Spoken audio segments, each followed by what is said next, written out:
Return on investment बघताना I think सगळ्यात मोठा ROI जे तुम्हाला बघावा लागेल इन रिडेव्हलपमेंट सिनारिओ ते आहे return of investment. A good developer can take care of your need but nobody will be taking care of your greed. High percentage is always not the right percentage.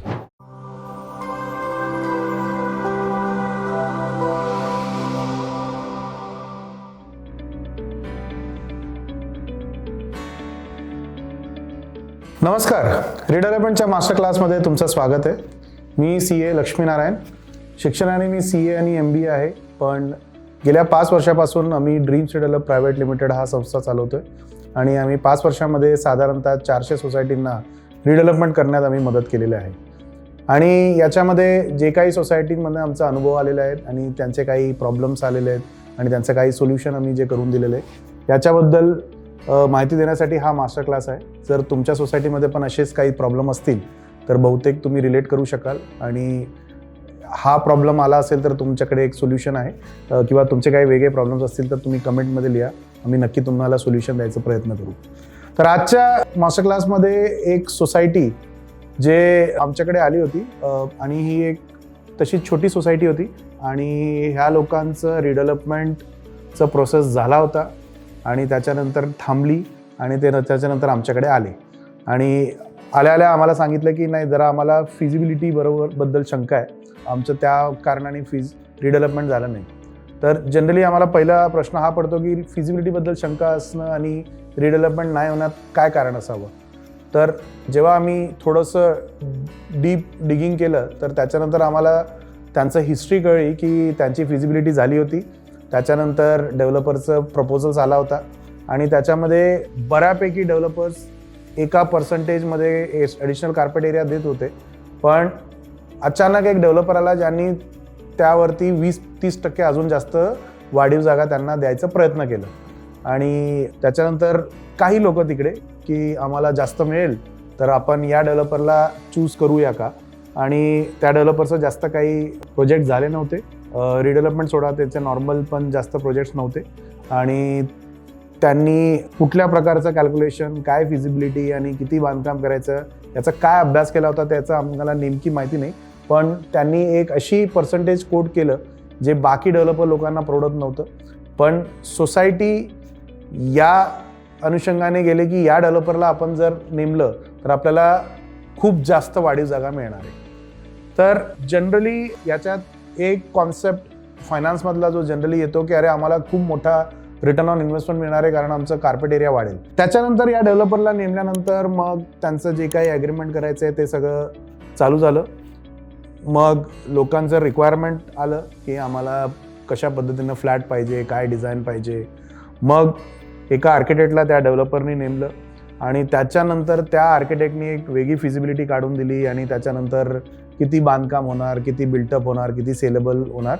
आणि एका स्टेजमध्ये जेव्हा लोकांची requirement यायला लागली आणि ॲग्रीमेंट साईन करायची वेळ आली तेव्हा त्यांना असं सांगितलं गेलं की आम्हाला आता हे काय परवडत नाही आहे आणि आम्ही तुम्हाला पर्सेंटेज काहीतरी रिवाईज करू. आणि ते परत जाऊन त्याच पर्सेंटेजकडे गेले जे बाकी डेव्हलपर लोक देत होते. आणि याच्यामध्ये थोडीशी नाराजगी झाली आणि सोसायटीला वाटलं की नाही, we have been taken for a ride आणि आपल्याला हे जे काही झालं आपल्या बाबतीत चुकीचं झालं आहे. तर यानंतर लोकांना वाटलं की नाही, पर्सेंटेज तर बरोबर आहे, बहुतेक तो डेव्हलपर बरोबर नव्हता.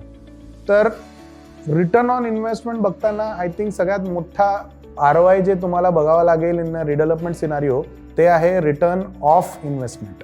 तर ROI असंच आहे, पण रिटर्न ऑफ इन्व्हेस्टमेंट म्हणजे तुम्हाला घर परत मिळेल का हा बघणं माझ्या मते थोडंसं जास्त बरोबर आहे.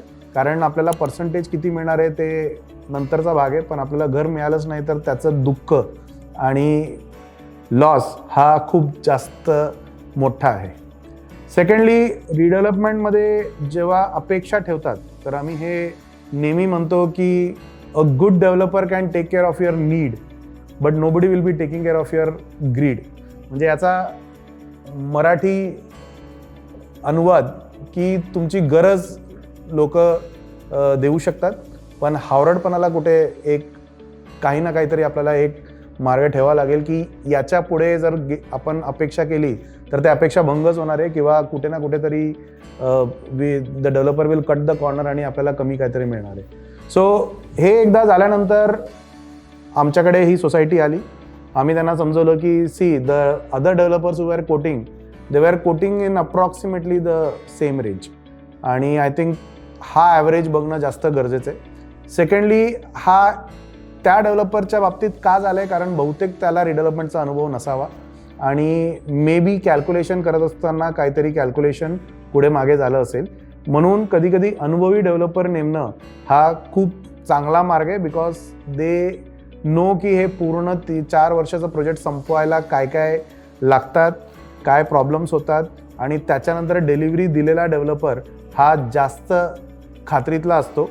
मे बी पर्सेंटेज थोडंफार कमी जास्त असेल इज ओके, बट तुम्हाला परत घर देणं म्हणजे रिटर्न ऑफ इन्व्हेस्टमेंट हा जास्त गरजेचं आहे. सो याच्यानंतर या सोसायटीला आम्ही सांगितलं की हे फिजिबिलिटी आहे, पण तरीही काही लोक त्या सोसायटीमधले जे मेंबर आहेत त्यांची अपेक्षा अजूनही त्या पर्सेंटेजकडे होतं आणि म्हणजे याच्यामध्ये आम्हाला कधी कधी असं पण ऐकावं लागतं की आम्हाला जास्त मिळतं तर तुमच्या पोटात काय दुखतंय.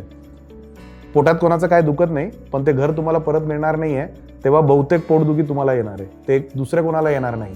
सो फिजिबिलिटीच्या रेंजच्या 5-10% इकडे तिकडे इज ॲक्सेप्टेबल, पण जर कोणी तुम्हाला खूप जास्त काही देत असेल तर आय थिंक हा एक खूप मोठा रेड फ्लॅग आहे माझ्या शर्टसारखा की हे तुम्ही थोडंफार निरखून बघावं लागेल की आपल्याला घर परत मिळणार आहे का आणि आपल्याला जबाबदारी कोण घेणार आहे की हे घर आपल्याला परत मिळणार आहे. सो त्याच्यानंतर आम्ही जेव्हा त्यांना समजवलं सुदैवानी मेजॉरिटी अंडरस्टूड की नाही हे एवढं पर्सेंटेजच्या नादात जर आपण लागलो तर बहुतेक आपलं रिडेव्हलपमेंट होणार नाही किंवा आपल्याला फ्लॅट परत मिळणार नाही आहे. आणि हे सगळं झाल्यानंतर द टेंडरिंग हॅपन्ड अगेन आणि सुदैवानी चांगले डेव्हलपर, अनुभवी डेव्हलपर, ज्या लोकांनी रिडेव्हलपमेंटच्या डिलिव्हरी दिलेली आहे असे डेव्हलपर्स आलेत आणि त्याच्यानंतर त्या डेव्हलपरपैकी एका डेव्हलपरला त्या लोकांनी नेमलं. आणि याच्यामध्ये एक शब्द मी वापरला डिलिव्हरी, हा आय थिंक खूप इम्पॉर्टंट क्रायटेरिया आहे एका डेव्हलपरच्या बाबतीत कारण रिअल इस्टेट हा जनरली 4 ते 5 वर्षाचा गेम असतो. डिलिव्हरी दिले म्हणजे या डेव्हलपरनी तिकडे जे काही बांधकामाचं जे काही प्रॉब्लेम आहे, कॉर्पोरेशनचं प्रॉब्लेम आहे किंवा सेल्सचं प्रॉब्लेम आहे ते सगळं सोडवून त्यांनी ते प्रोजेक्ट कंप्लीट केलेलं आहे आणि या अनुभवाला एक नवीन डेव्हलपर जनरली बीट करू शकत नाही. तर जनरली हे लोक ॲव्हरेजमध्ये ॲक्युरेट असतात आणि यांना माहिती असतं की इकडे काय काय प्रॉब्लेम्स होणार आहे आणि त्या प्रॉब्लेम्सला कसं सामोरी जायचं आणि त्या प्रॉब्लेमला कसं सॉल्व्ह करायचं ही एक्सपिरियन्स या डेव्हलपरला आली असते. म्हणून डिलिव्हरी दिलेला डेव्हलपर हा आय थिंक एक खूप महत्त्वाचा क्रायटेरिया आहे. ज्यांनी डिलिव्हरी दिलं नसेल ह्याला थोडंफार आपल्याला बोलून कन्व्हर्सेशन, कम्युनिकेशन, निगोशिएशन करून मग तुम्हाला नेमायचं तर तुम्ही नेमू शकता. बट डिलिव्हरी दिलेला डेव्हलपर बहुतेक हा सेफर बेट आहे जेव्हा आपल्याला घर आपल्याला परत पाहिजे असेल तर. सो या सोसायटीमधनं आम्हाला हे शिकायला मिळालं की high percentage is always not the right percentage आणि पर्सेंटेजच्या नादीत जेव्हा काही सोसायटी गेलेल्या आहेत ते कधी कधी पुढे जाऊन अडकतात आणि ते परत नॉर्मल पर्सेंटेजला कधी ना काहीतरी येणार आहे कारण मार्केट फोर्स प्रेशराईज करेल की तुम्ही त्या बाजूला या.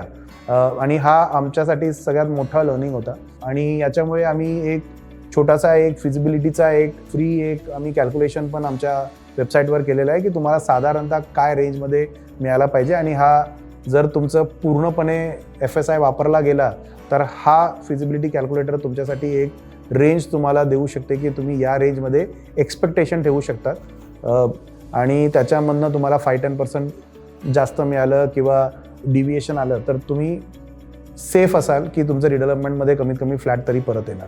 अशाच माहिती करता किंवा तुमच्या सोसायटीमध्ये काही असेच सिमिलर प्रॉब्लेम असतील तर सोल्युशनसाठी तुम्ही आम्हाला कमेंट करू शकता, लाईक करा किंवा या व्हॉट्सॲपवरती तुम्ही हाय पाठवू शकता.